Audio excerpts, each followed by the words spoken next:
Thank you everyone for joining us tonight.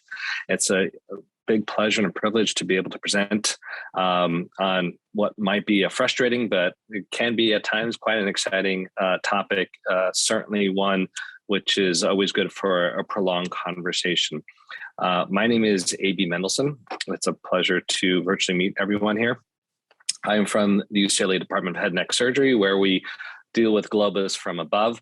And I'm joined, and my partner in crime here today is Dr. Tripathi from UCLA Division of Digestive Disorders. And she will present herself in much more detail when I hand the baton off to her halfway through this talk. We are giving this talk as part of the UCLA Esophageal Insight Zoom series.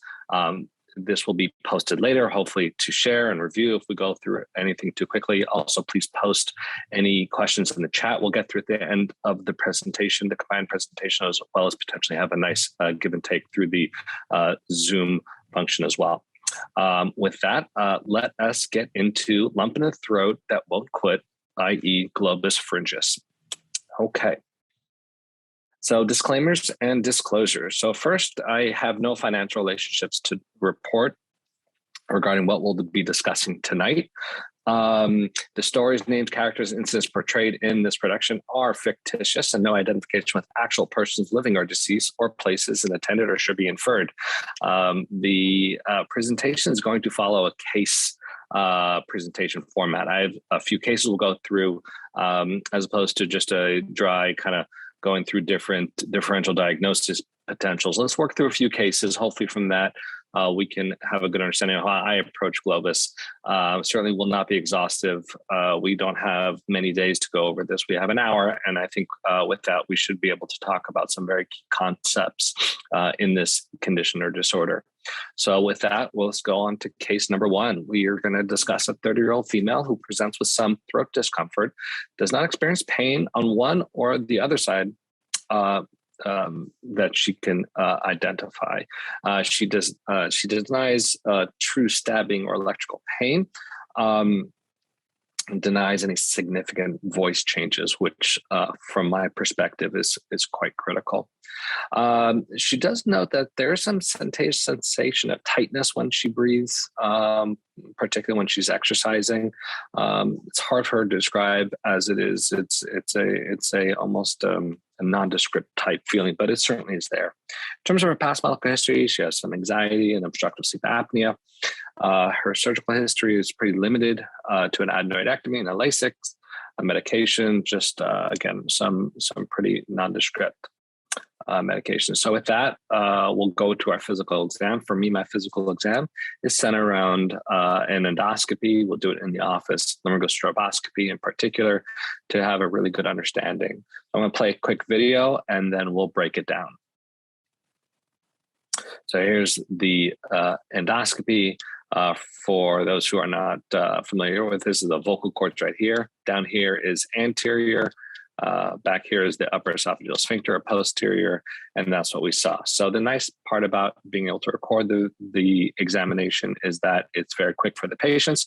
Take the camera out and we'll go ahead and we'll review that camera examination together, frame by frame. And so this is really what I'll do in the office as well. So after the camera's out, generally it's transnasal flexible. We'll go ahead and say, okay, here's what I see. And I'll just start pointing out normal anatomy first to the patients, and then we'll talk about the abnormalities. So again, left vocal cord down here, right vocal cord, the airway can be seen, and the inlet to the esophagus back here. Most patients want to know, what are these big things? They very common think that these are tumors, these are arytenoid cartilages, those are supposed to be there. But let's talk about what we should not be seeing. And that's really centered here just behind the right vocal cord. That's a vocal cord granuloma. We can see a really nice soft pink appearance of this lining or mucosa here. And we can see it's been replaced by thickened white lining. And that's considered a vocal cord granuloma. We can see a little bit, it's occurring here on the very back part of the left vocal fold. So we can see some pretty good laryngeal irritation. There might be some soft vocal nodules, meaning should be completely or precisely flat, and there's a small fullness there. And so those one come in pairs of vocal cord nodules. There is some swelling back here. It's pretty nondescript finding, and we'll talk a little bit more in depth in terms of what's the importance of seeing this posterior commissure swelling. Probably I've heard it described or actually see it all the time. There's also some mucosal edema just in the post-cricoid area, really before we get into the upper esophageal sphincter area. So this is really still within the hypopharyngeal larynx, not quite down into the esophagus yet. So those are the findings that I think are significant on this patient's examination. So how do we manage granulomas? Because this is the major finding of this patient's examination. Really, we turn to one of the pioneers of our field, Hans von Leyden, is actually UCLA alumnus, who was one of the first to describe the pathophysiology where the treatment of contact ulcers were described, where small ulcerations ultimately results in granuloma formation, which is really just continued granulation tissue. This is the paper from 1960.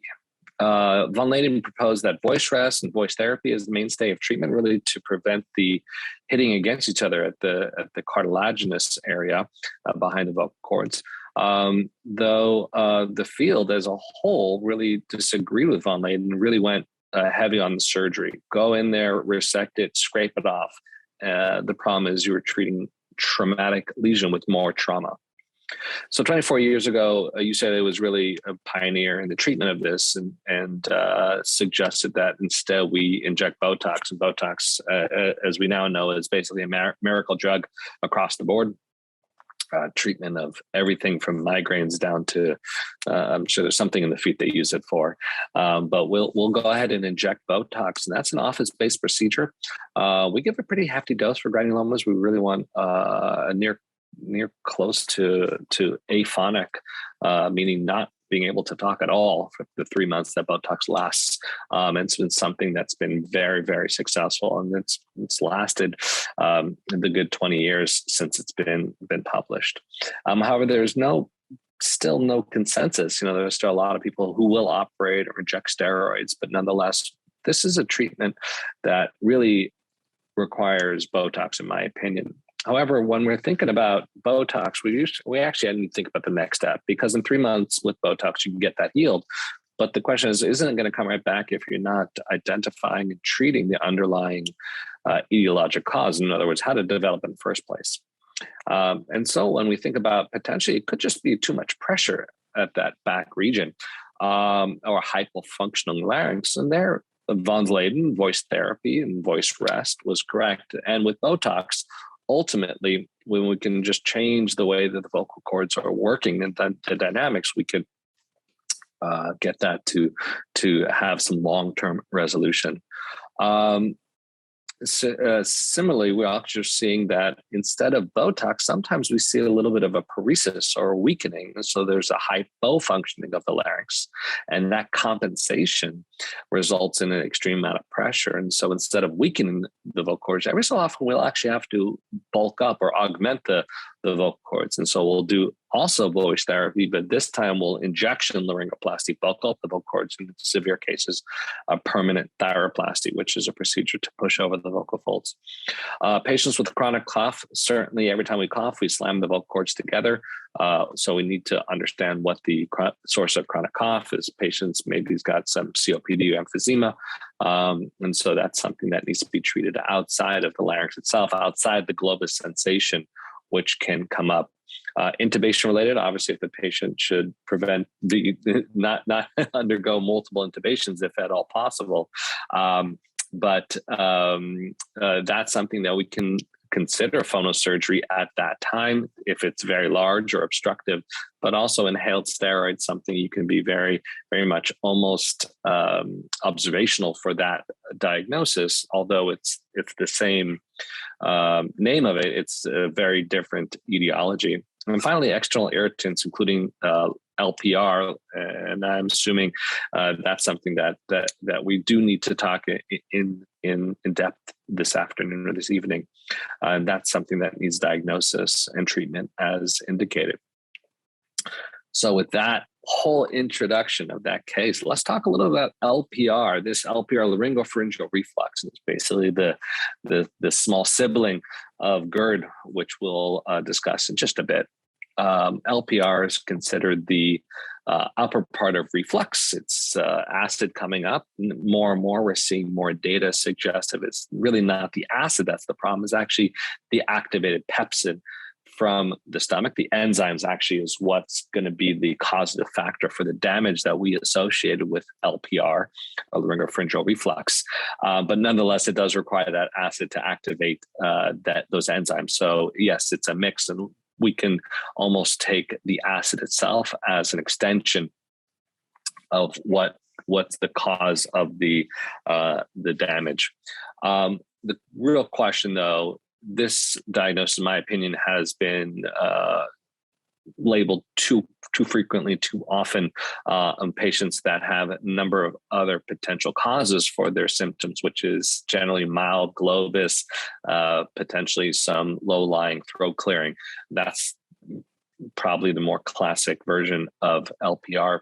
The way that our literature describes it is pretty not great, to say the least. And that was me just being polite because of the public nature of this talk. There have been some suggestion that it should be done on history. This is what's considered the standard on the history standpoint, the reflux symptom index. And we can give this to patients, or we can read it out to patients, ask them to say 1 through 5, the severe problem, and totaling that up to a grand score of 45 when it's severe, versus a physical examination, the laryngoscopy, there's a reflux finding score. Then that's something that I would fill out, just be able to say, oh, there's diffuse laryngeal edema or posterior commissure, and that can add up to 26. The real problem, though, there's not a lot of great inter-rater reliability. And there's also some suggestion that neither of them really correlate all that well with objective findings of actual acid coming up into the throat. So while it's certainly better than nothing, these are things that I don't generally use in practice. Lastly, the gold standard of diagnosing LPR is going to be a dual esophageal probe, not just the Bravo at the lower esophageal sphincter, but we do need that secondary probe up into the hypopharynx. That's the aspect that's probably missing for most patients who've been diagnosed with LPR. I've actually come across very few patients who truly have gotten the dual probe monitoring to diagnosis. So it's usually a clinical suspicion. We'll give a diagnosis of LPR. And by we, I mean the general we. It's not a diagnosis I'm frequently giving because it's something that I can't prove. What I think LPR is more likely to be is more of a potentiator of laryngeal trauma. And if there is even low-lying or potentially sub-diagnostic or sub-threshold reflux, it's going to prevent healing after laryngeal trauma.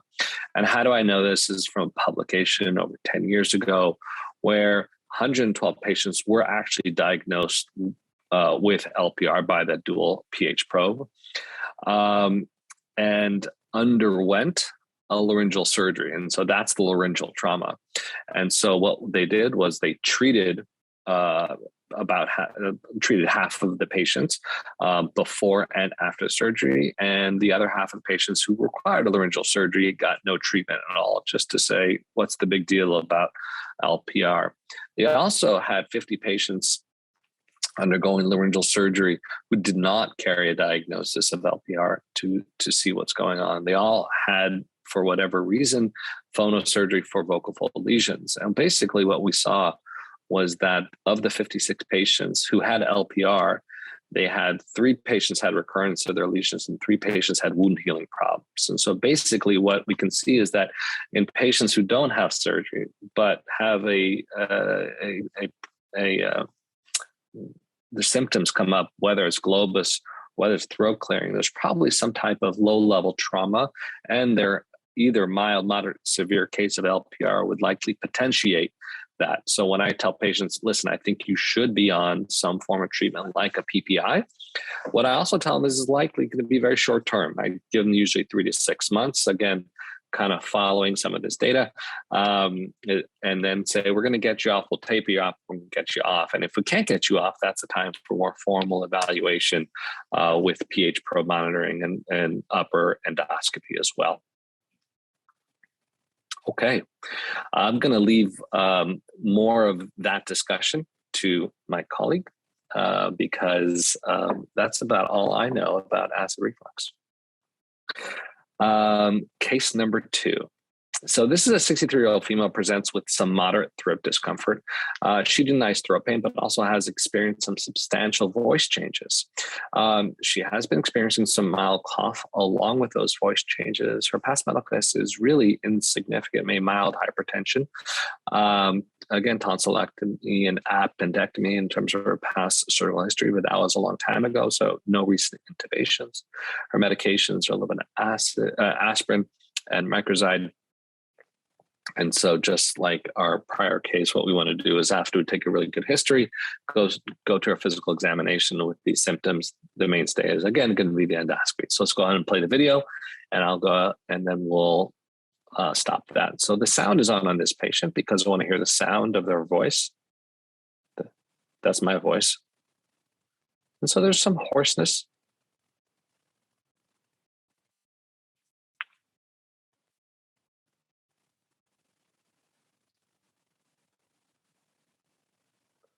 Little hoarseness, but clearly there is some change of the vocal folds. Okay, so let's talk about what do we see here that's abnormal. Again, those arytenoid bodies are something that most patients will take their eyes to, but we want to focus them right here along the vocal folds. So we see medial edge erythema and a leukoplakia-like appearance because there's this white thickening of the edge hidden within this kind of pinkish hue. But we see that this anterior commissure is clear. Why is that important? Because what everybody is generally concerned about is throat cancer. And we'll come back to throat cancer at the end of my portion here briefly, because we're not going to be focusing on throat cancer today. But why can I be confident that this patient does not have throat cancer? Is because if this is going to be a continuous glottic squamous cell carcinoma, it's very likely to go across the vocal fold commissure to be connecting. So this is something that's just affecting the medial surfaces of the striking zone where the voice is being produced. So from that standpoint, while anything is possible, this is something that doesn't automatically require biopsy. Certainly something further on down the road should she not improve. So those are the findings. And this is a really classic presentation of acute fungal laryngitis. We know we can get fungal esophagitis as well. But within the Globus talk, we have to understand that the vocal folds, even if they take a little bit more room in there, is going to feel like something extra in there. This is something that we can give once a day treatment. I usually give about 7 days. And see them back in 2 weeks. Again, I'm confident, but I don't want to bet their life that this is not cancer. So I want to see them back, making sure we have some resolution. And this was the patient's examination 2 weeks later, where we're going to see near close to perfect examination. What do I say? Near perfect is because there's still a little bit of a pinkish hue to that medial edge. That's not something that I would say necessarily needs further treatment. A little bit of swelling back here as well. There's still a little bit of bilateral vocal fold edema.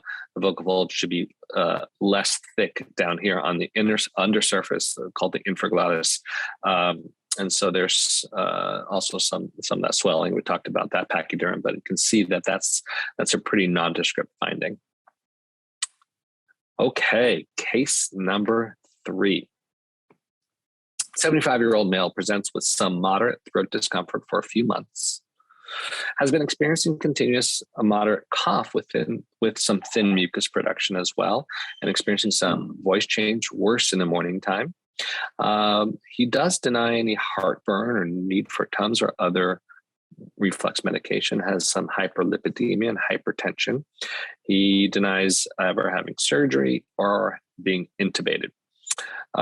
He's got a number of medications, but the truth of the matter is while he starts off being quite pleasant, he's just being driven crazy by these symptoms. And while he understands this is not dangerous, he's not concerned, it's been going on for a while, he really, it takes away all of his quality of life. And that's a pretty common situation. Okay, so we had a nice talk with him. Time to do an endoscopy.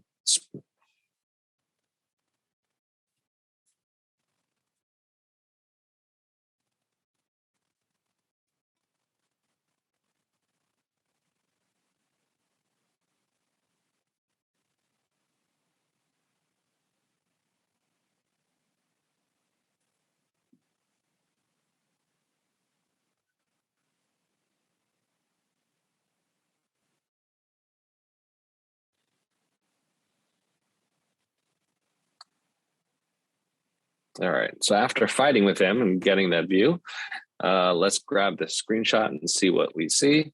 We see some sticky secretions, sticky secretions, sticky secretions, sticky secretions. Okay, so that's really what we're dealing with here. This is a patient whose larynx is fine, really not a big indication to do further upper GI workup. But what do we do with this patient? This is someone who feels this chronic fullness. There's something in their throat all the time. I cough, now a lot comes out. And here's what we got. We got no actual organic disease, but certainly not a normal examination. So what do we do? How do we address this? So when we talk about laryngeal secretion issues, really the way I break it down for patients is it's one or both of these issues, either a clearance or a production problem. If it's a production problem, meaning your body is producing too much mucus, we can talk about things like postnasal drip, chronic sinus issues, or pulmonary issues. If they have any pulmonary pathology, certainly that needs to be evaluated and treated appropriately. So there are situations, and certainly when we'll get to in just a few minutes, other reasons from the esophageal standpoint, but as long as esophagus or nose in terms of a production issue, but it certainly didn't sound like it necessarily up front. Then it's more of a clearance problem. In other words, why can't they just clear this? We produce 1 to 2 liters of saliva and secretions on a daily basis. If you can't clear all of it, it's going to stay in the throat, and that's going to be symptomatic. So clearance issue needs to be evaluated. For me, the go-to is a modified barium swallow study. Modified barium swallow study requires a speech-language pathologist who really understands what they're doing. Obviously, it requires a radiology tech and some barium, but this is very similar to an ultrasound examination where it's completely operator-dependent. Thankfully, here at UCLA, we have an incredible speech pathology team. And I would say that not only from an upper areodigestive tract workup standpoint, but their ability to diagnose things within the upper esophageal inlet, as well as into the upper esophagus is incredible. So you're going to get more of a functional understanding. So let's go through a video of MBSS and understand that yes, we're going to be able to get some structural information when we see the barium going down. We're going to make sure the patient has no aspiration, overall safety of swallow, but it's much more than just making sure that there's no aspiration. We want to understand where's the efficiency, where are things that we can improve upon, how's the tongue base doing, how is the epiglottis moving, is the larynx coming up and down, is the esophagus opening. Let's get multiple views on the area. And at the very end of the modified barium swallow study, we'll also get a good esophageal screening. Again, the AP view is very critical. So again, let's get a still shot. And so what was the formal evaluation from this patient's MBSS? We saw an oral preparatory phrase, which was really unremarkable. He did a nice job of collecting that bolus in his mouth. The pharyngeal phase, he had a delayed pharyngeal response. No, and the tongue-based contraction was quite good. The epiglottis really came down to cover the voice box and vocal cords. We see that not happening, certainly after radiation treatment for head and neck cancer. Piriform sinus residue? No, especially when you see that AP view, you'll be able to evaluate those piriform sinuses. However, there is a prominent cricopharyngeus down here, and they also saw a little bit of a small protrusion noticed just above the CP bar. So again, we want to see a nice straight shot right down the gullet. We're seeing this CP bar coming in and protruding into the upper esophagus, as well as this unclear what this is. That would require, again, probably a more formal endoscopy to really investigate that upper esophageal sphincter. The other thing this patient had is xerostomia, and that's something that doesn't really fit into either, but I do lump it into the clearance issue, because if the secretions are way too thick, and even if the swallow is actually fairly unremarkable, because someone who has a mild CP bar is certainly not someone who's going to require advanced intervention for that. We're going to think about the consistency of these secretions. So xerostomia, and this is a great over-the-counter treatment, Amazon, but we really, again, very similar to the granuloma talk, we want to think about the causes. Certainly dehydration, drink more water, but that's doesn't often solve the problem. Stress, smoking, alcohol, many toothpaste, anything, any mouthwashes with alcohol, Listerine, for instance, diabetes, radiation, autoimmune disorders, but really medications. Medications by far, the polypharmacy issue is a big problem when it comes to xerostomia, because just about every medication has on their list of side effects is going to be xerostomia. It's just so common. Unfortunately, there's not much to do. So conservative treatments, if you can get some of the medications off safely, you can drink a lot, and topical treatments like over-the-counter lozenges, Xylomelts are nice. You can put it up into the gingival buccal sulcus and let it kind of melt away. So there are a lot of different options. Before I finish off and hand off this baton, I do want to talk just briefly about throat cancer. Overall, Globus without additional pain, the symptoms, hoarseness, neck mass, particularly neck mass, is really a presenting sign of throat cancer. Really, about 1 to 3% of all Globus patients is estimated to that being the one and only presentation sign of something like throat cancer. Throat cancer can be easily ruled out with physical examination with the office endoscopy. So we do want to encourage patients to come get checked out, but we want to decrease their stress. So kind of walking that fine line of, hey, I want you to get this checked out, but hopefully you're not losing too much sleep over it. And the reason why we still don't want them to totally not get checked out is because throat cancer is the stage of presentation, very similar to just about every cancer in the body. Early presentation makes all the difference. And really the difference is here is not only can we see something like this Kaplan-Meier survival graph where you have the early stage way up here in the blue and the late stage down here in the red.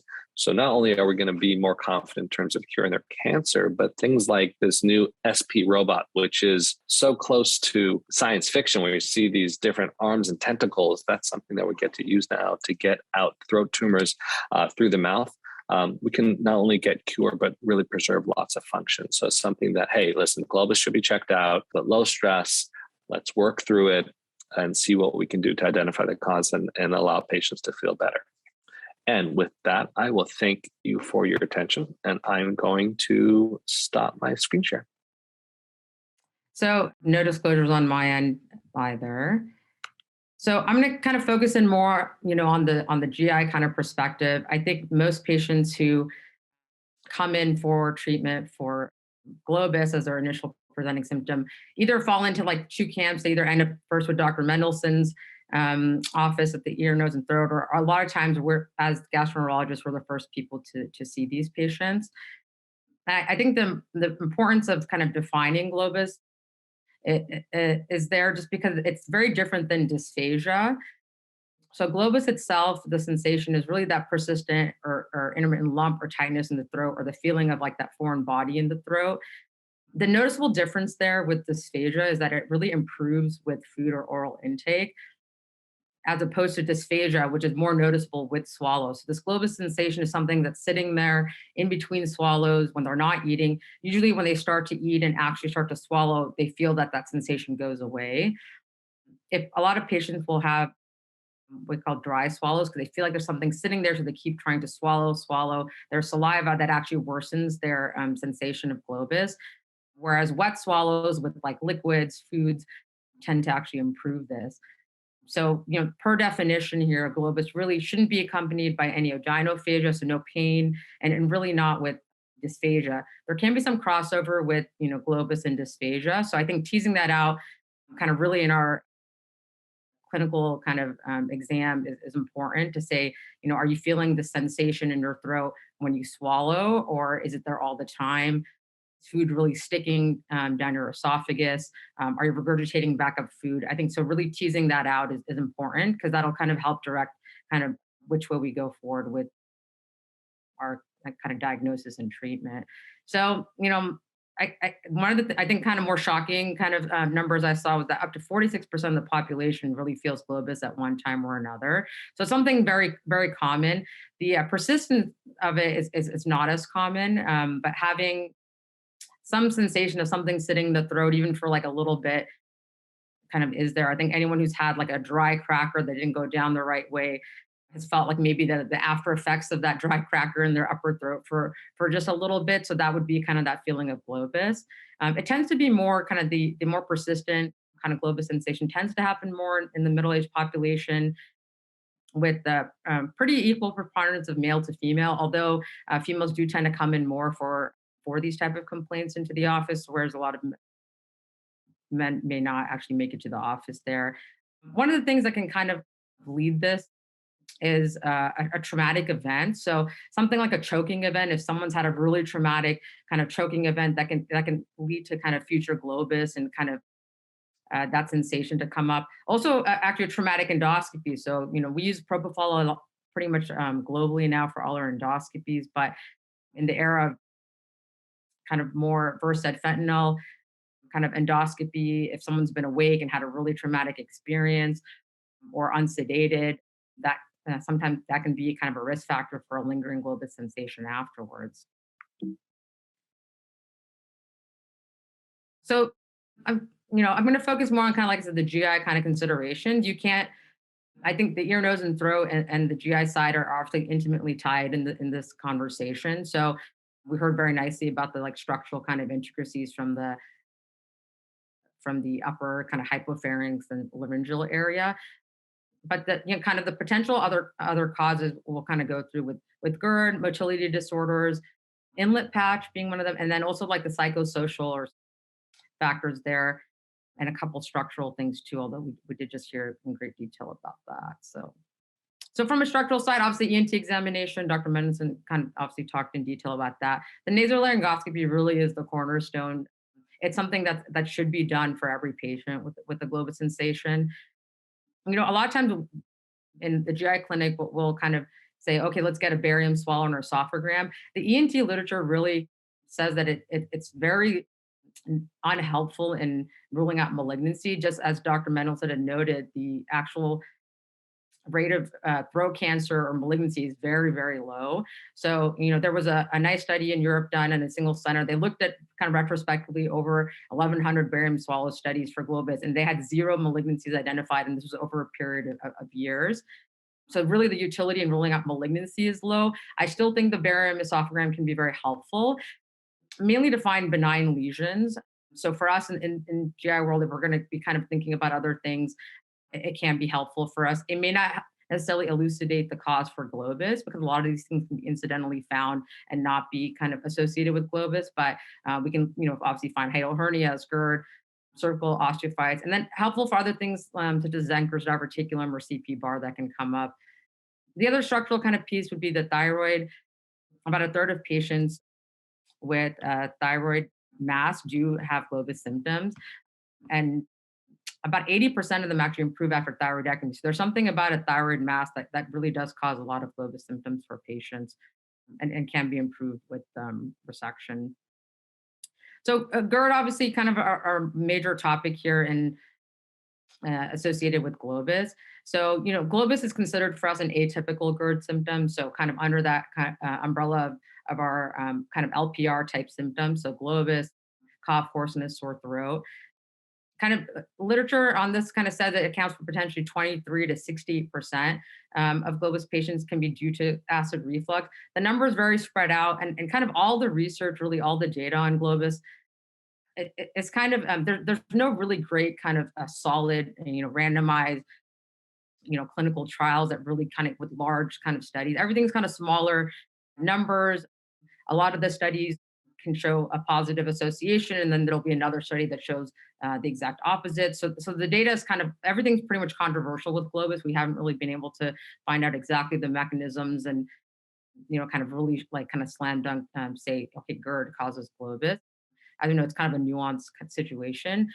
As Dr. Mendelsohn mentioned, the 24-hour dual channel pH monitor had been our kind of like the classic diagnostic test to look at Globus. So in patients who had the symptom of just Globus, they were found to have GERD in about 30% of patients. When you look at a 24-hour dual channel pH monitor, if you have Globus plus hoarseness, so other symptoms of kind of LPR, they're actually found to have GERD in about 72%. So, there is an association there with Globus. If they have Globus plus, another symptom, the cough or the hoarseness or the sore throat, their probability of having likelihood of having GERD is actually increased in that situation as compared to just Globus alone. So kind of the newer kid on the block here in terms of diagnosis. So the 24-hour pH, dual channel pH it had been kind of our mainstay. Kind of the newer kind of more diagnostic kind of test would be the 24-hour multi-channel impedance pH monitor. So this really gives us the highest diagnostic yield for atypical GERD. So how this is different, it has the pH, the dual kind of pH that we saw that kind of goes about 5 centimeters above and about 17 and a half or so, 17 centimeters above the LES. But then it also has these the 6 channels on the impedance catheter, which can kind of help us see like bolus flow, so down or up. And then the kind of nice part about the impedance kind of pH is that it can actually tell us if there's acid or non-acid reflux. The diagnostic yield is much higher for basically for atypical GERD symptoms. So if you just look at pH, kind of if you look at distal pH catheter, and this was all done kind of before like Bravo, but you can kind of this would be kind of analogous to kind of a Bravo type environment. You catch a positive GERD in about atypical GERD in about 29.3% of patients. GERD who have kind of the atypical symptoms like Globus. If you look at it with combined pH and impedance, you can basically catch atypical GERD in about 61% of these patients. So your yield for finding kind of atypical GERD is increased a lot if you kind of add the impedance portion of it. And that's because, as I mentioned, it picks up the non-acid and the like weakly acidic reflux that the traditional pH catheter doesn't do. As Dr. Mendelsohn mentioned, we really think that, the non-acid reflux is probably the major component of what's really damaging to the laryngeal area and the hypopharynx. So, pepsin and bile salts, which wouldn't get picked up on a pH study, obviously their pH would not be less than 4, can get seen on the pH impedance study here.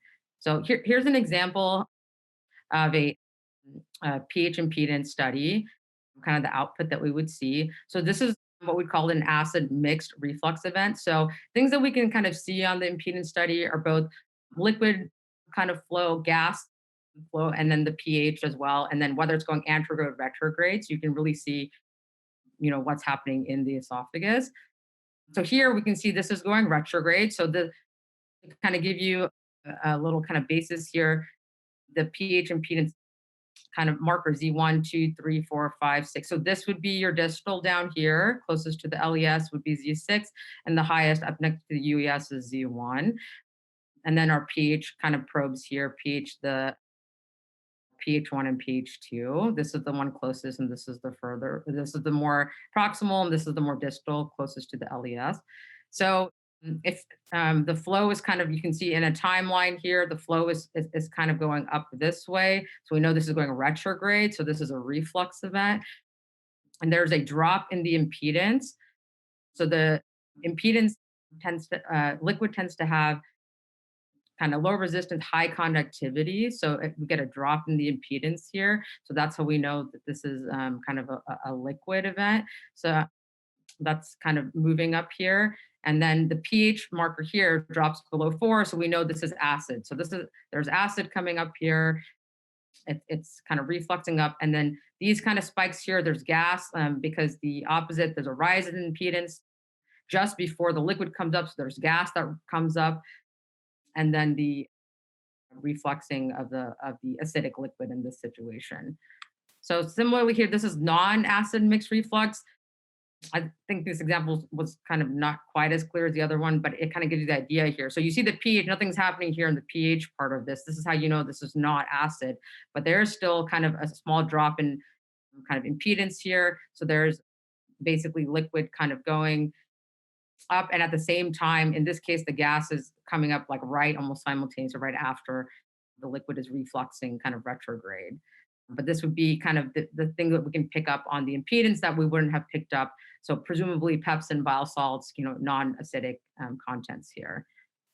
And then this would be an example just to show you of non-acid gas reflux. And when we're talking about separate talk here, but if we're talking about supragastric belching, this is basically, there's no drop in pH here. There's no liquid here. There's no drop in the impedance. There is a retrograde kind of rise in the impedance. So there's basically gas kind of coming up. This is a belch essentially.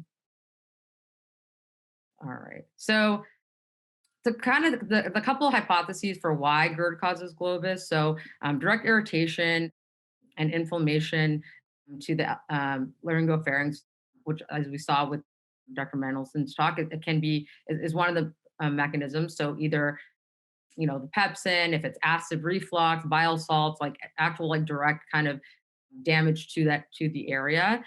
The other kind of thought, which is kind of interesting, is that maybe there's like a hypertonicity of the UES, so almost like a vasovagal reflex.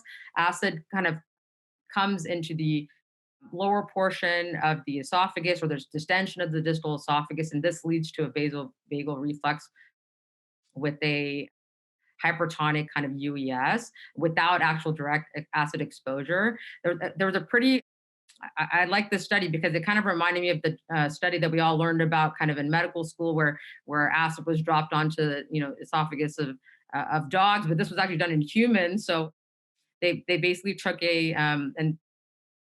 took the human subject here, and they had a pH kind of probe and a manometry probe there with a pressure sensor probe there as well.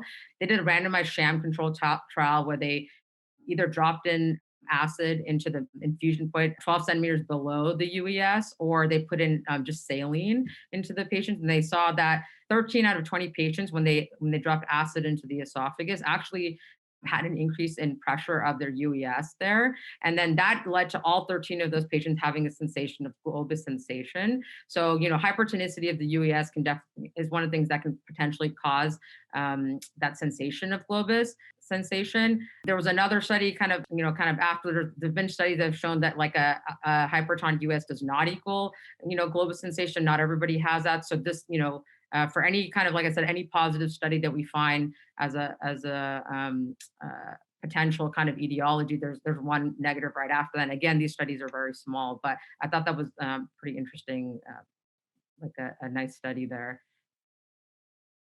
So, I mean, we basically, thinking about all the mechanisms, that could be causing GERD. At the end of the day, if we think it could be causing globus, if we think there's anything related to acid reflux, whether that's typical or these atypical symptoms, PPI therapy really is our mainstay, right, for anything reflux related.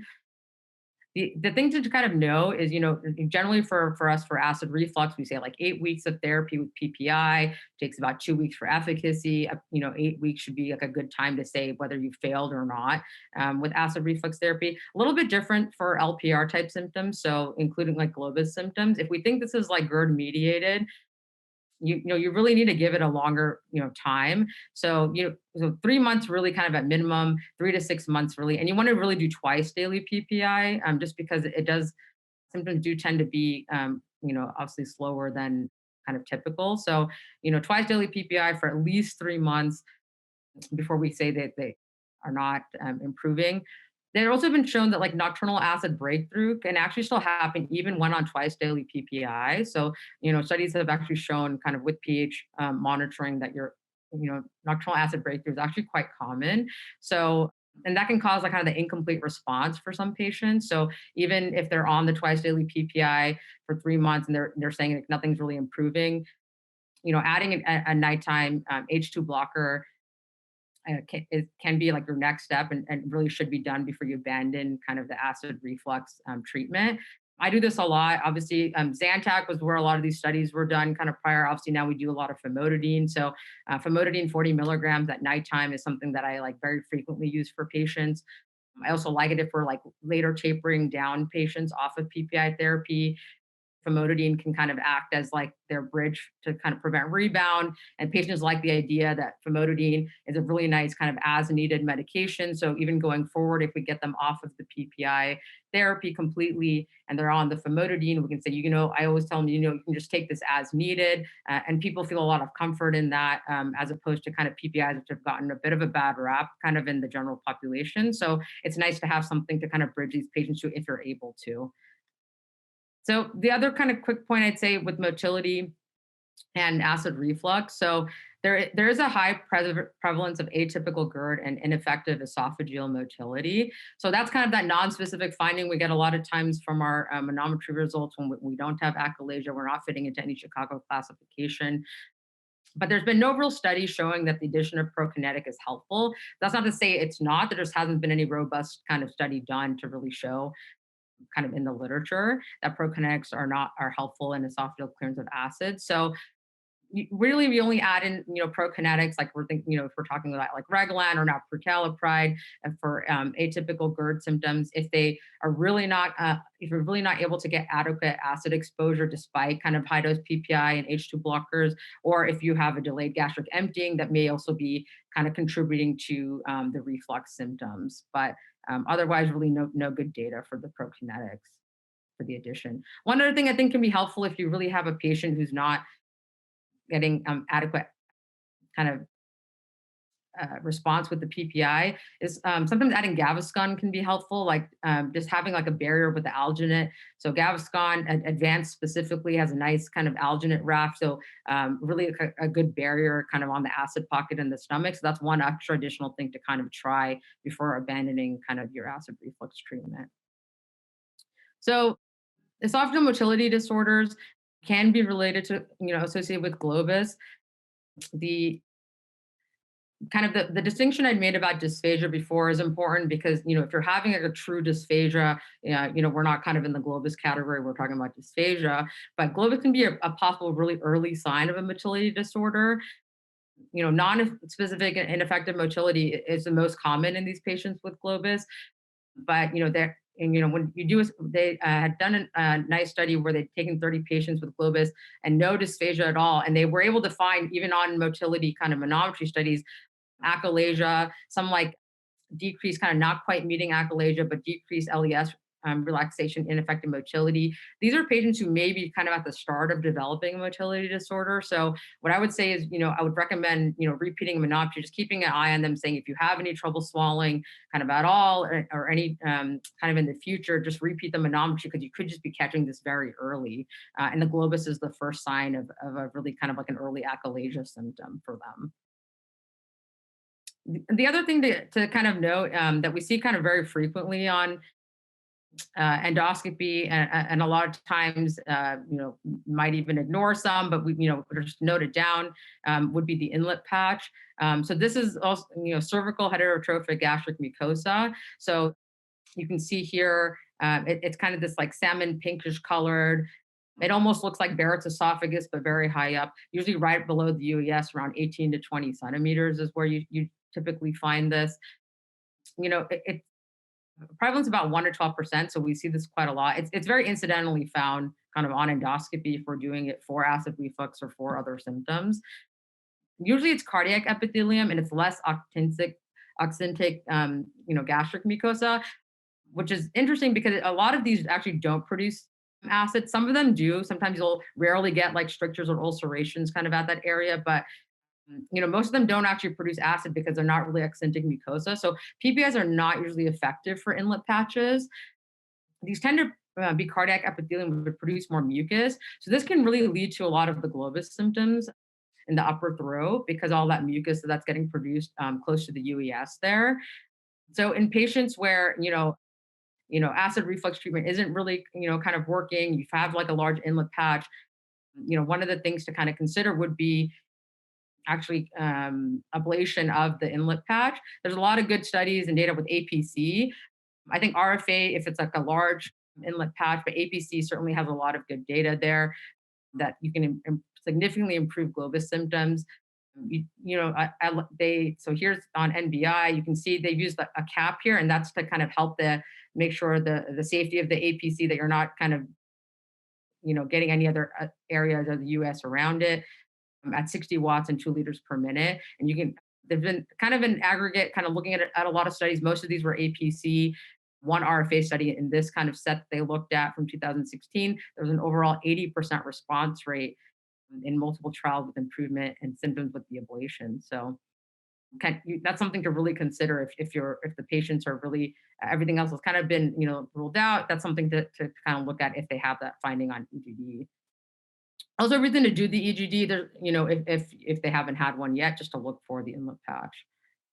So, last kind of bit here, psychosocial factors and stress really can kind of lead to Globus. It's the fourth most common symptom of somatization disorder behind like aphonia, vomiting, and like limb pain.